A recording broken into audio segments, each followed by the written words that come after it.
There are shows in this world that we will never fully understand, except Ghost Adventures.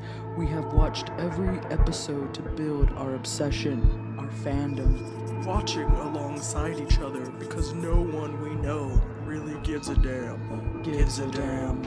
Watching Zach and crew catch groundbreaking proof of the paranormal, inspiring us to explore our own interest in other worldly phenomena. This is our podcast. We are Paranormal Putas.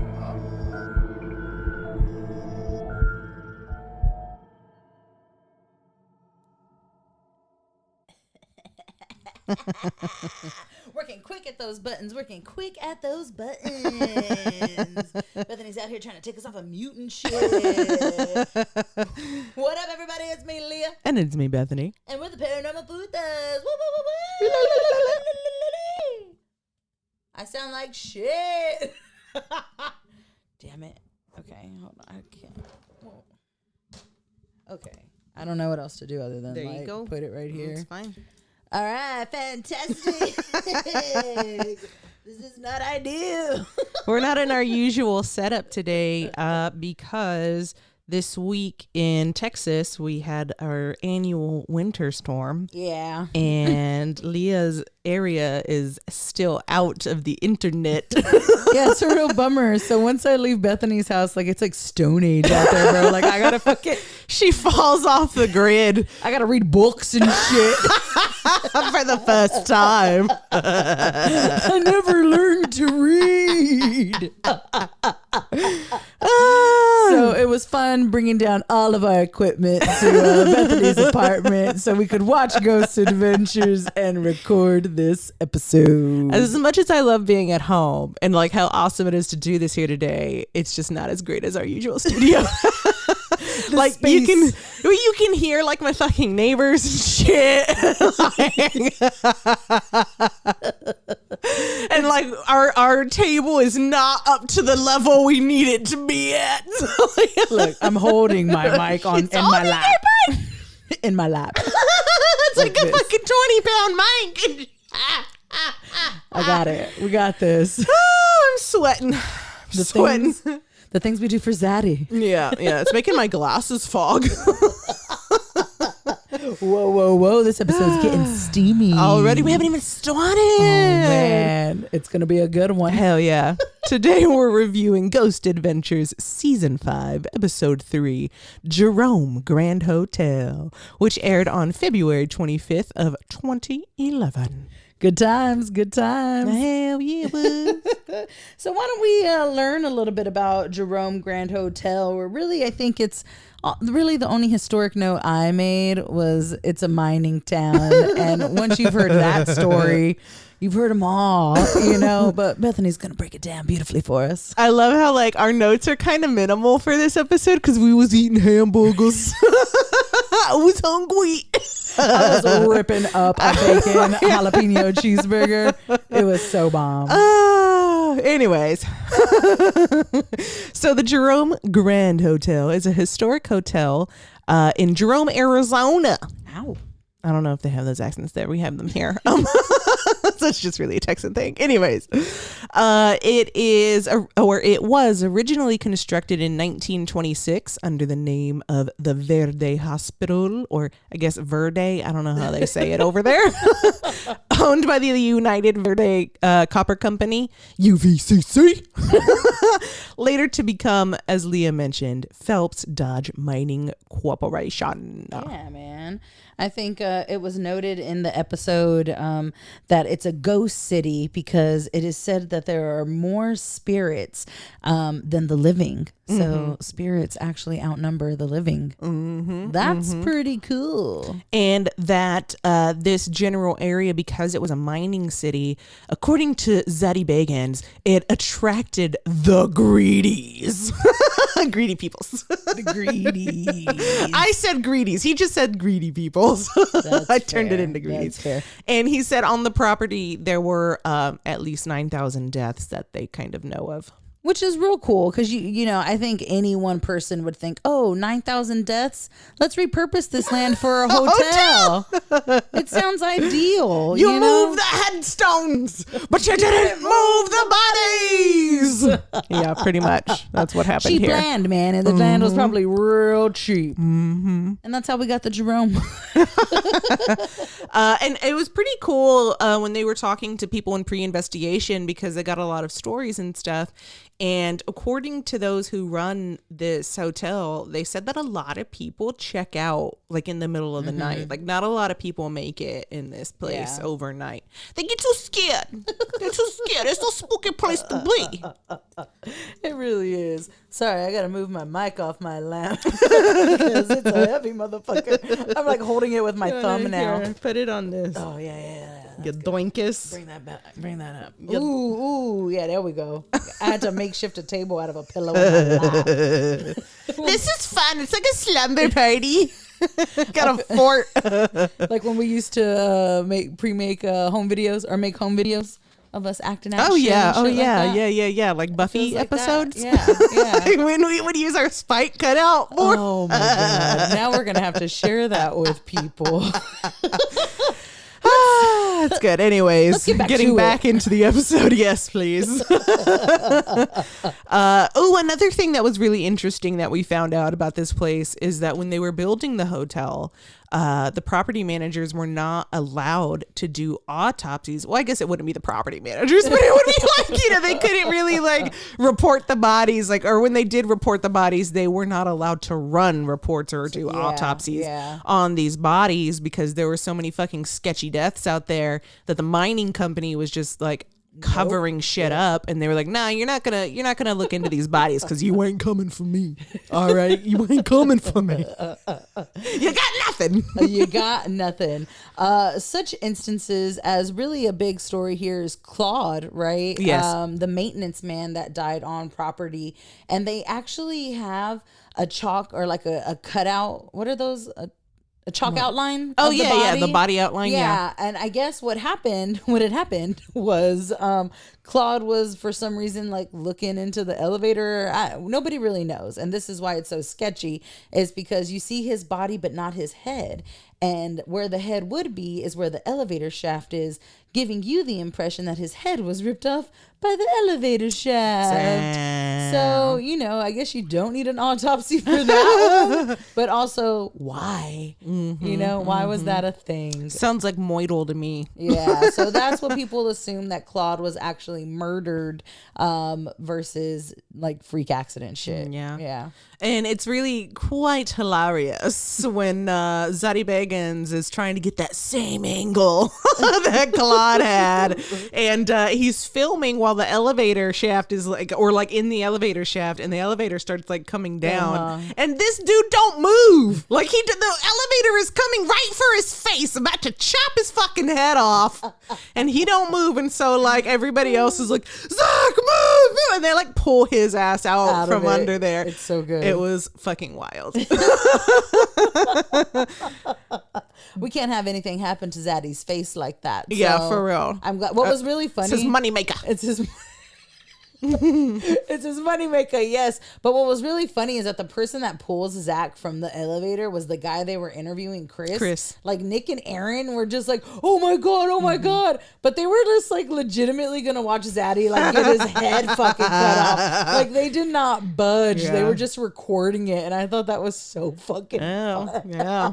They're like, well, this is our job. We I gotta was just gonna say that's how they were trained. This is what he was like, we're just doing our jobs. Oh my god. So it was fucking brutal. I thought that was hilarious. And Zach was even like, that'd have been crazy, people coming here looking for my ghost. Yeah. Yeah. So I thought that was really cool. Yeah, that was pretty funny. That was a great thing for him to say, of like, well, at least they would have looked for my ghost. Oh yeah. I hope I didn't ruin a Zaddy says. No, I don't think so. Okay, great. But what is very interesting about this, so Claude Harvey died in that elevator room, like, I forgot the year. Do you know? It was a long time ago. It was, It was earlier than 1982, that's for sure. Yeah. Because because in 1982, that's when they had their last death on that property. That was like, you know, I guess that they know of at this time. I don't know.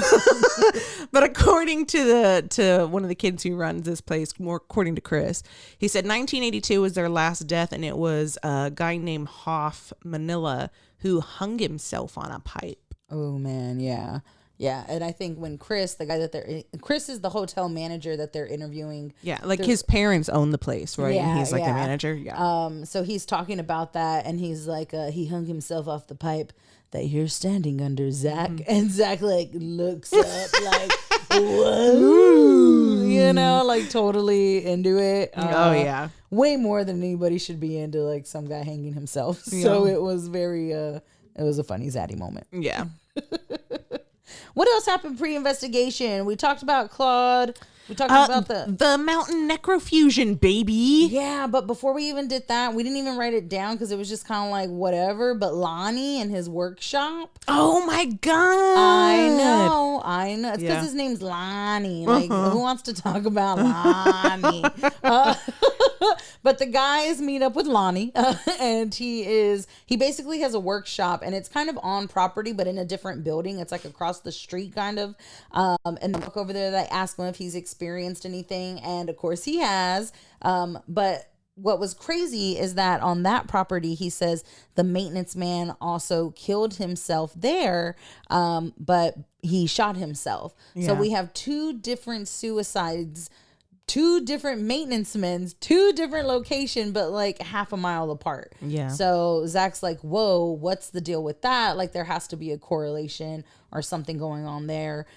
So we also talk to Lonnie, and we hang out with him in the investigation. So yeah, that was a really wild coincidence. yeah, that was. And then that's when we decide to go on a mountaintop to cleanse ourselves. Yeah. And we have our little fusion moment. Yes. Yes. And that was fun. They go up to a tip top of a mountain out in Arizona with a woman who is a psychic medium. Yeah.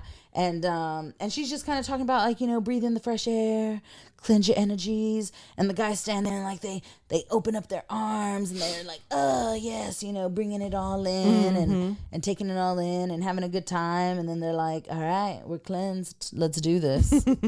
It's fucking rock. And that's like all I got. Yeah, no, same here. That was really it. It felt like a pretty simple, you know, pre-investigation. That was really it. Yeah. So then I guess it's time for a little haunts. And maybe a little scares. Honorable haunts and skimpy scares. I love that. Honorable haunts and skimpy scares brought to you by These bitches. So what I have noted, I love to make note of when the guys introduce any type of new technology for the investigation. This time they do. They actually have little cameras on their shoulders, and it's so cute. It's so precious. And they're like, you're going to see what we see, essentially. So they're not recording in night vision. They're just straight up recording. But they're these little cameras right here, shoulder height. On their shoulders, yeah. So that's really cool. They introduce us to that for this investigation. And we also have Gary Kolka hanging out with the guys. And they don't really talk a lot about Gary. And I don't even know if you remember Gary, but he pops up later. There's an episode where a man loses his daughter, and they talk to the daughter in the house, and it's Gary. Oh, shit. I don't remember this. Yeah, man. I remember that. That's wild. So I was like, holy shit, that's Gary. Anywho, it's Gary Kolka's there hanging out because he brings some new technology as well. And we'll talk about that one a little bit later. But yeah, so I'll make note of that and kick off the skimpies. Cool. All right. So the first skimpy scare I have is... Oh, wait. I kind of want to backtrack for a second because you talked about the tech on the cameras, but what about the tech on the jackets? I know. I was thinking we'd save it for the Zaddy, for what he's wearing. Fashion faux ass. Yeah, I mean, we can, right. But it's also the tech, you know? It is tech. And I love this one because me and Leah always have, skimpies that are those moments when the guys feel something, when they're like, oh, Yeah. I got a chill in my body or whatever, you know? And you can't see that. You can't record that. Yeah. So the purpose of this jacket is for the jacket to light up in different areas with these little point lights, whether it gets hot or cold, without any like actual explanation. So when they Yeah. feel that chill, we can see it. Yes, It's yes. brilliant. And I love this. I really do. It was very exciting to me. No, So- it's a valid point. and it was just such a cool, again, another really cool, another piece of tech. Yeah, that's something we never seen before, you know? Like, so really, really cool. Great point, Bethany. So with that, some skimpies, shall we? Yeah, honestly, I think they're really all you. I didn't write any skimpies, bro. Oh, that's fair. And there really weren't a lot either. Some of the ones I got here. So we're looking for Claude, and Zach claims to see movement. He's using the thermal cam, and he's like, "Oh, I saw like something move over here," and we see it on camera, and you're like, "Whoa!" But then it's quickly debunked to be like Nick's reflection of his camera screen or something like that. So it looks like a light. It is a light, but it's Nick's light. And Yeah. it's not a ghost. So definitely skimpy scare there. Another one was Aaron claims to feel, and to Bethany's point that she just made, the guys claim to feel something cold, hot, or, you know, something around them. So that was skimpy because Aaron says that he feels some things. And then Nick immediately says that he feels cold surrounding his body. And it's just everybody feels something, and oh, everybody freak out. But of course, it's skimpy to us because we don't feel nothing. We're not seeing nothing. We don't hear nothing. So had nothing going on. And I think the last one I have is with Lonnie. Zach and Lonnie call out for Michael, the maintenance man. And again, we feel things, right? We feel coldness around us. Lonnie says his leg starts to hurt. Zach gets cold. But what happens as they keep kind of feeling these things, and what makes this a really good kind of transition piece into the honorables, because this is the last skimpy I have, and since you don't have any, this will be our transition piece. So Zach's hearing things, feeling things, and then we get a banging sound in the distance. And both Zach and Lonnie are like, what the fuck is that? So it was really cool. We do capture that bang. They replay it for the audio evidence. So it was kind of a skimpy honorable. It built up to an honorable. And that leads us to our more honorable pieces. Our honorable hunts, which I also didn't get a lot of. That's true. Same. So the best piece of evidence, I guess, that is on here was the first one that I noted, and it was this EVP that they capture it pretty early on, and it is the voice of a female, and it says, "I just listen to help and to help." Yeah. So and it's so interesting because they ask it a question. They're like, "What do you want?" And then it said, "I just listen and want to help." Yeah. So that was pretty cool. And I think that's also intelligent. The guys come back and post investigation and talk about that one a little bit more, because in the initial episode, you just kind of hear, I just, and then it builds into this full blown sentence acknowledgement to Nick, I think. So it was really, really cool. Definitely honorable AF. Yeah. And I love that in the post investigation, when they look at this EVP, they explain how the frequency is visually different from when a person talks, so you can see the frequency of a person, and it makes a specific type of pattern. And because she was on, quote, a sub frequency, she had a different pattern. And it was just really fucking cool. Like, I love when they go deep into shit like that, Deeper and deeper. I did like when he said sub frequency, because it reminded me of necrofusion, and I was like, this is the era of necrofusion for sure. It's fucking great. Lot of really great things being said. My next honorable is the guys pick up on a loud bang. It sounds like in the minute of the show, Zach's like, it sounds like a gunshot. But it was definitely determined to be a door slamming open and making this loud ass sound. And it was really cool because the guys try to debunk it and they can't. And it was kind of funny because Zach like picks up a plastic bag and he's like, I'm going to show you how there's no wind. And he's blowing on it. Like, see, that's what would happen if there was wind. And then he stops blowing on it. And then he's like, see, That's not moving. Yeah, not a breath of wind. Yeah, not a breath of wind. Not a breath of wind around. So how did this door open? But not only open with such force that it created a loud bang. So definitely honorable. Yeah, that was awesome. That was a fun moment. Yeah. And then I think the last honorable, we both have the same one. Yeah, but I actually have one before that. There's a moment where the jackets come up. You know, the jackets actually prove to light up for a minute. And it's on Zach and it's on his arm. And I think it was Nick, right, who noticed it. And he was like, hey, man, your jacket's lighting up, brah, brah, brah. And it wasn't like super, super crazy or anything. But it was just cool, you know, that it was notated, you know, like that, you know, when that cool air came through, his jacket went off. Yeah, no, that is really cool. But yeah, now the last one, for sure is the same one that we both saw.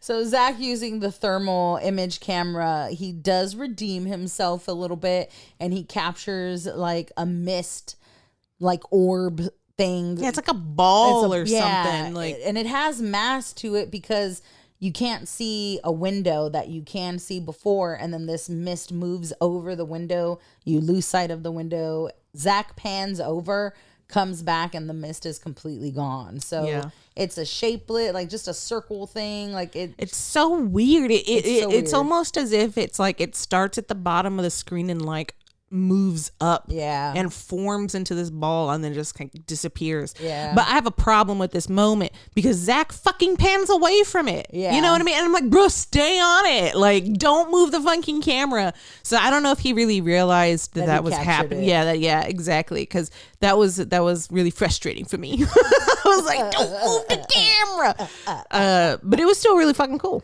Yeah, no, it was definitely cool. And our last honorable. Oh, shit. That went by fast, bro. I know, man. Let's move it.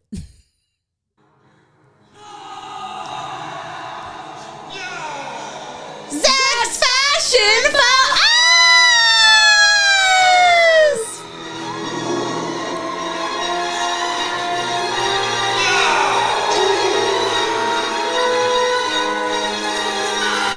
I love that. No! And you know what? I'm not really saying no a lot in this episode. Yeah. Zach kind of came through. I'm not mad at it. He starts out really kind of the whole time. I feel like he's wearing investigation clothes. He's in a solid black thermal in the opening of the show, solid black pants. Of course, he's wearing his shiny ass independent belt buckle with more diamonds on it than I don't know what. I know, for real. That one was really blinging, bro. Blinged the fuck out. Like, well, what are you thinking? But I mean, outside of that, it was fine. It was totally fine. He even wore some sunglasses at one point, and they weren't completely like ridiculous. So I gave him props this episode. He looks good. Yeah. He looks pretty good.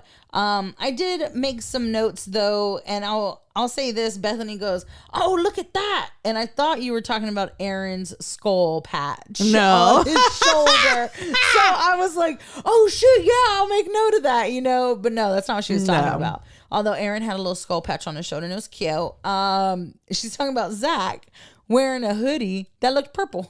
Yeah, like, but it was such a cool fucking hoodie because it was like a denim vest type thing, and then like with the hoodie under it, and it looked kind of like a brownish purple color, which was really weird. I was like, what the fuck? Like, it was totally like, I feel like left field, you know, for their usual aesthetic. Yeah, no, I loved it. I was like, yeah, that's either purple or like really faded black.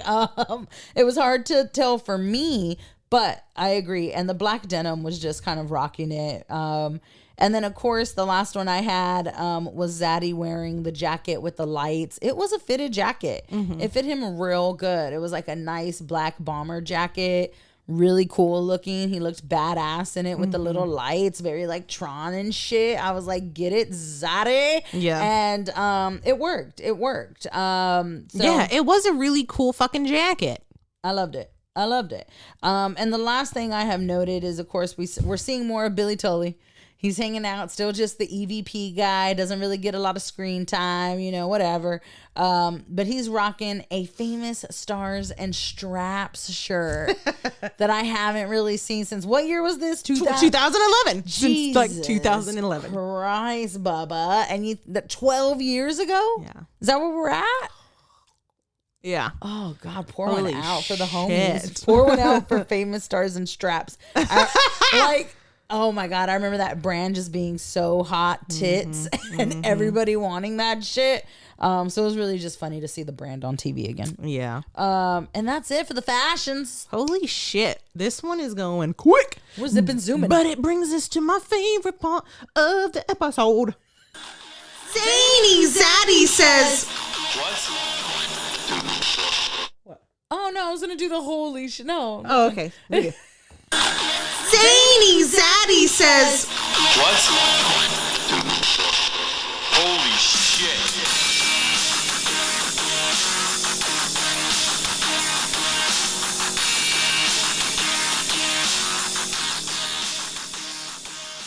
Yeah. God, I love it. I absolutely bam. love it. It's I love it. so good. Welcome everybody to Zany Zaddy and what he says. I got the first one here. It was really cool because Zach is talking to Lonnie and he's in the workshop with Lonnie, and it was really kind of cool because this guy's telling Zach how he only works in this space because once he crosses a door, it becomes creepy on the other side of the building. So he just tries to stay in his little room when he's working. And Zach's standing at the door and he's wanting to go inside. And he's like, it's like I'm a kid standing at Wonka's doors, just waiting to see the chocolate river.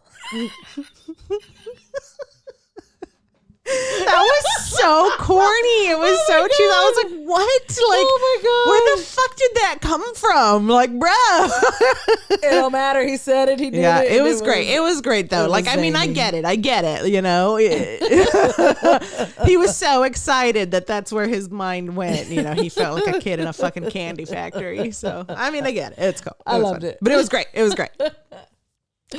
My actual only Zaddy says is one of the best moments on the episode. He's talking to Billy and Chris because Billy and Chris are going to stay at Nerve Center, right, in the little van. And they're setting up these cameras because usually they use their walkie-talkies to communicate, and they're trying to move away from that this episode because of the jackets, right? Because the jackets will pick up on the frequencies.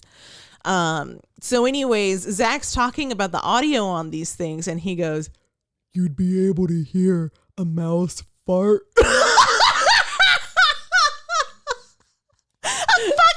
mouse fart. Like, what even is that? That was fucking funny. We were both like, what the we was eating our boogers, and we was like, what? Did he just really say that? Like, did he really just say that? He did. He did. Leave it to Zany Zaddy. Woo! And then the other two that I have were Nick and Aaron. Do you remember any of these? Do you want to do one? I Cool. do. I can do Aaron's. Okay, yeah. So Aaron is Zach doing what Zach does. He sends Aaron down to the morgue by himself. But to be fair, Zach goes off somewhere by himself. He leaves Nick upstairs by himself. So it's just separation of the crew. And then so Aaron's like, guys, I'm having a bad something happened to me right now. That shit was great. Yeah, that shit was so good. A bad something. Like, what? I don't know what it is, but it's something. It's a bad something. And it's It's not bad. just a bad. It's a bad something. Yeah, that was fucking great. Like, I don't know. What a great way to communicate that, Aaron. I believed him. Oh, yeah, no, totally. I always believe Aaron. Absolutely, 100%. But it was just like such a funny way to communicate it. For sure. And our final fun quote of the episode comes from our boy Nick. And he's just talking about like feeling again, those cold bursts of ghostly air. And just the way he delivers this is really what made it funny. He was like, the cold surrounding my body. He was just like so intense about it. The cold is surrounding my body. Hell, man. I don't know why. Like, you just got to see it. It was just such a fun moment. I'm like, what the fuck? It was good. But I remember us also getting annoyed with Nick throughout this episode. Bro, this episode, like we were both like, yeah, whatever, Nick, shut up. Shut up, Shut Nick. up. Shut up. Which is interesting because we're like almost like halfway there. We're basically at the halfway point of him getting ready to leave. Yeah. So we were just like over it. Yeah, we were like, oh, this is where it really begins. Like, you can feel the tension, like, every season. But also, you know, that's just kind of Zach. Like, Zach is very obviously the alpha. He's the leader, you know, and he just constantly needs to put these boys in check. The thing is that Aaron is happy to follow. Aaron's like, I'm happy to be here. And Nick is not. Nick is like, no, bitch. I want screen time too. And you can just feel it in the energy, you know? But this episode, me and Leo were like, shut up, Nick. Very Team Zaddy. Interesting. I just had a thought. Oh, let's hear. Maybe next season, if this trend continues, maybe next season we can have a new segment that's like, shut up, Nick. And just like talk about the shit he says that for like no reason gets under our skin. Because like it's like, no, there was really legitimately no actual reason that we were like, shut up, Nick. We were just annoyed with him. Like, it's because it wasn't Zaddy. And it's because he tries to deliver these Zaddy-like lines, but you can't do it because you're not Zach. You just don't have what Zach has. And that's okay. That's all right. You don't need to be that. You need to accept that, though. You're not that. He can't accept it, I think. And that's what it is. Or that's how it comes off. Of course, you know, only they really know. This is our speculation. Right. The opinions of the hosts of this show do not reflect the actual facts surrounding the truth. Because I just want Zach to love us and hear us and be friends. Don't sue me. I can't afford it. Okay, you win. You win, bro. You win. I forfeit. Here's my 10-pound mic. You can have it. You can have this episode. Oh my goodness. Oh my goodness. But that's it for Jerome. Damn, dude, that was fucking quick. It was so you know quick. What's crazy though is like this episode went quick. Yeah. Like just watching it went quick, and like when we were done, we were like, this is gonna be a quick one to record too. Yeah. Because like I don't know what it was about this one. It was just like super fucking fast. Yeah. They did a good job. I still liked it. For some crazy ass reason, this was one like my favorite one so far. I've had a real good time. Which with is it. nuts because like in this one wasn't we a had lot. like we had the awesome Valentine's episode, we had the fucking Salem episode, shit. you know, like we had some really cool shit going on, really cool locations, but for some reason this fucking Jerome Hotel just like was really my favorite so far. Oh man, so that means you gotta tell me how many claws you're giving this baby. I'm giving this baby for, I don't know, maybe I'm just in a good mood. Maybe I'm just not depressed today. I'm giving this one 3 claws. What? I thought she was about to hit us with like a 4 or a 5. It wasn't that good. Like so far I've only been giving like 2s, bruh. No, have you? I Yeah. thought you gave 3s. No, we've been giving like 2s and 2.5s and shit. Did I give a 3? I don't know. You're think the you one did. editing these. You gave 3s, bro. Oh, well then never mind. It's 3. I mean, it was a great episode. It just like, you know, there wasn't a ton of amazing evidence. Oh yeah. But I mean, it hits all the things that I love. It was funny. It had great moments, you know, and it was quick. But Agreed. Yeah, no. I like that. I like a 3. I was leaning, I don't know why. Maybe it is something just in the air. I don't know. I was feeling a 4. oh wow, yeah, that is pretty high. And that's pretty high. I don't know. But it's not really 4 worthy because there wasn't great evidence. Like there was good evidence. It wasn't We great. did not see Zaddy's chest, We did not see Zaddy's chest. and that can like bring an episode up a whole point. Dude, spoiler alert. Next episode. Leah got so excited. Ooh. She saw the little box, like the image in the clip or whatever for what was coming next, and she was like, oh, I remember this one. We get to see us with the shirt off. Started salivating. I was like, It was immediate. I was like, oh my God. There was a bacon burger in my face, a shirtless Zaddy in my face. I couldn't handle all the meats. Too many salty meats.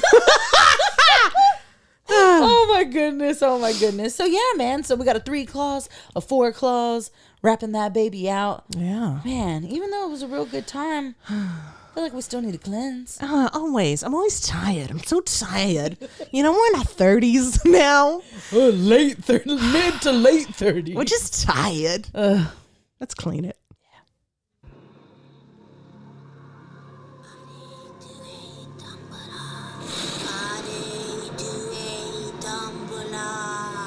Give me the power, I beg of you.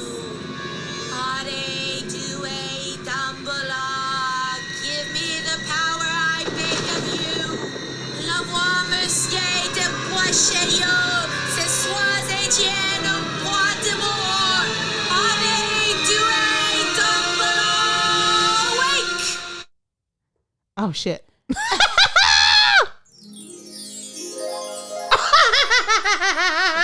Do you want to redo it or is that okay? That's fine. I could edit that. Okay, yeah, That's you can edit. You can layer that, baby. Ooh, for the viewers. For the viewers. You saw me fuck up.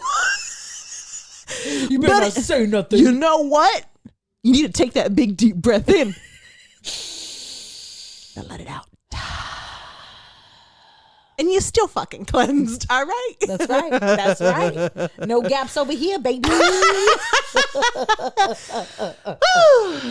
I guess that's it. I guess that's it. I guess that's the end of the night. Thanks for hanging out with us, everybody. As usual, I'm Bethany. And I'm Leah. And we're signing off with two besitos. From these potitos.